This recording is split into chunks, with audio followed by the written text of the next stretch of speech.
Good morning. Before I begin, I invite you to take a deep breath. Not the kind that fills the lungs with air, but the kind that brings you back into yourself. Beneath the noise of thought, beneath the rhythm of the breath, into the quiet intelligence moving through you, into the pulse that sustains life. There's a force inside, the same force that helps our Earth orbit the sun, turns the tides, draws seedlings towards the light, a force of love. This constant, unwavering presence that holds both joy and sorrow. So when we slow down enough to feel it, we discover that the heart is not fragile. It is vast, it is here, and with that openness, let the revelation be offered. Working as a grief specialist and a chaplain, I spent the last 15 years working with the realm of emotional and spiritual care. I've sat at the bedside of those who were dying, sharing their last words, reflecting on their life that was filled with joy and beauty, as well as regret. I remember sitting with Johanna after she was diagnosed with a terminal brain tumor. She smiled for everyone, saying she would fight and that she would be strong. But when we sat together alone, her composure fell away and she trembled. She whispered to me, "The future is not welcomed." And then she cried, and we cried together. And in that moment, something very holy entered the room. The armor of strength fell away, and what remained was a simple truth that was raw and sacred and beautifully real. Over time, as her future grew smaller, her presence grew larger. She wrote letters, forgave, she spoke her love aloud. There was an aliveness presence within her dying. And one day she asked me, "Why don't we all live like this? Why does it take cancer for us to finally live?" Johanna passed away less than a year later. When Johanna said the future is not welcomed, she gave voice to a truth that lives deep inside grief. Time no longer moves forward in the same way. The plans once made seems irrelevant, the shape of life unrecognizable. Grief is a time-bending reality. At once you're in the future and at the same time in the past. When loss comes, time folds in on itself. The past feels both close and unreachable. The future feels like a place where you may no longer feel like you belong. This is what makes purpose such a complicated word in grief. Purpose is such a future-oriented concept. It leans forward. It imagines and plans and builds. But when grief collapses time, purpose can feel unreachable and even cruel. The question, what's next, becomes unbearable when what you most want is impossible. It makes sense then why there is such a cultural tendency to fill this space with an urgency to transform pain into purpose. The pain can be unbearable, and something inside you insists that something must be done. In the powerlessness of loss, doing feels very important. Yet the push to find a lesson, perhaps create meaning, something redemptive for reason, in the suffering, often arises when discomfort exists with uncertainty. Purpose becomes a project of repair, or to replace what was broken, or to control what feels uncontrollable.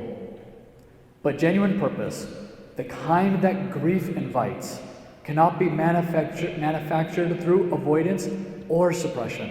It must be revealed slowly within the realm of the unknown, in the unbecoming. When everything familiar has fallen away, purpose begins not as a mission, but as a posture. It starts with the courage to remain, to breathe, and to stay present to what is incomprehensible. It is less about doing and more about being. It is this space. Time begins to shift from something linear to something circular. Each moment becomes its own small eternity. Each breath, you return to life as it is.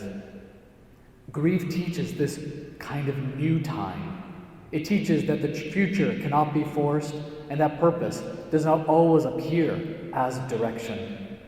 Sometimes it arrives as a devotion and the willingness to stay with what is difficult. It invites you to keep tending the small acts of love and care that makes life possible again. Purpose then becomes less about fixing the future and more about living faithfully with what remains here in the present. Another woman I worked with, Maya, once again said to me, "I'm not just grieving the child I never had, I grieve the life I thought I would live." After months of helping her process through infertility grief, I asked her what she had truly wanted from being a mother. After a long pause, she said, "To give life, to nurture something, to see life grow." We sat together in that silence, both aware that something sacred had just surfaced. Naming the loss, the grief underneath the grief revealed something. Her grief was not only about the loss of motherhood, but about the impulse to love, to care, and to create. That impulse was still alive within her. It had just simply lost its form. Grief has a way of revealing with what lies beneath the surface. It strips away illusion and exposes the raw, unguarded places of the soul. There is a reveal within grief, an exposure through the hollowing, as if within the dark chambers of your being, a faint light begins to shimmer. It is not this proverbial light at the end of the tunnel, promising some escape. It is a gentler light, soft and interior, the kind that glows from within when all the outer brightness fades. The ancient Greeks had a word for this. They called it the apocalypse. It does not mean destruction. There's a meaning behind it, revelation. Grief can be a form of a personal apocalypse, the life you imagine that falls apart, the timelines that dissolve, and the future you are walking towards that disappears. And yet, within that collapse, something enduring shows itself. It is the moment when the outer structure of certainty crumbles and deeper truths of life stands exposed into a sacred terrain of what matters most. Listening to the heart requires courage. The heart speaks in intuition, in sensation, in resonance. When you begin to listen, you align with a force that is greater than individual will. You connect with the power akin to the gravitational pull that keeps this earth in orbit around the sun.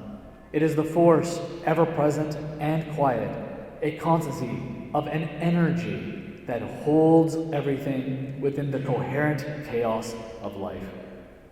This is the force of love, the animating energy that sustains life. It is not sentimental or fragile. It lives from what matters most. To live from what matters most is to live in the rhythm with this force. You begin to feel life moving through you rather than you moving through life. Decisions arise from resonance rather than reason. You are no longer driven by an external pressure, but drawn, called, even pulled by an interior gravity. It is the force of love that organizes the fragments of your being into coherence. To live such a personal revelation is to live unscripted. It means following the quiet instructions of the heart rather than conditioned plans of the mind. It is a path not defined by certainty, but by authenticity, a path of deep listening. When you begin to trust what is arising within you, life begins to take on a new congruence. The outer life starts to reflect an inner truth. What once felt fragmented begins to align, and life begins to look different. It is the movement when you begin to live from an internal revelation. The personal apocalypse becomes the compost for new growth. Purpose is no longer associated solely with a plan, but with presence. And a compass guided by love truth, and the courage to live with what was uncovered. Grief then, as a powerful sense, becomes not just an interruption of life, but an initiation into something much deeper.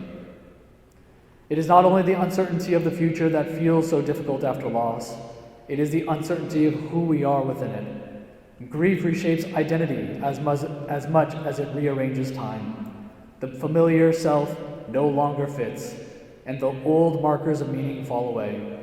Purpose, then, is not a destination waiting in the distance. It is the posture of presence, a way of standing in the mystery of your own becoming. It is the willingness to live from what has been uncovered within your heart, guided by the quiet authority of essential truths and values. When you move from this place, the future is no longer something to be solved or controlled. It becomes something you meet with openness, with reverence, and with great trust. So I invite you this morning to reflect on what matters most in your life. Be courageous enough to live it. Let pretense fall away. Let your heart, not fear, not habit, become your inner compass. The world doesn't need more perfection. It needs presence. It needs people willing to live this unscripted life, to love without performance, to serve without certainty, to stay open even when it hurts.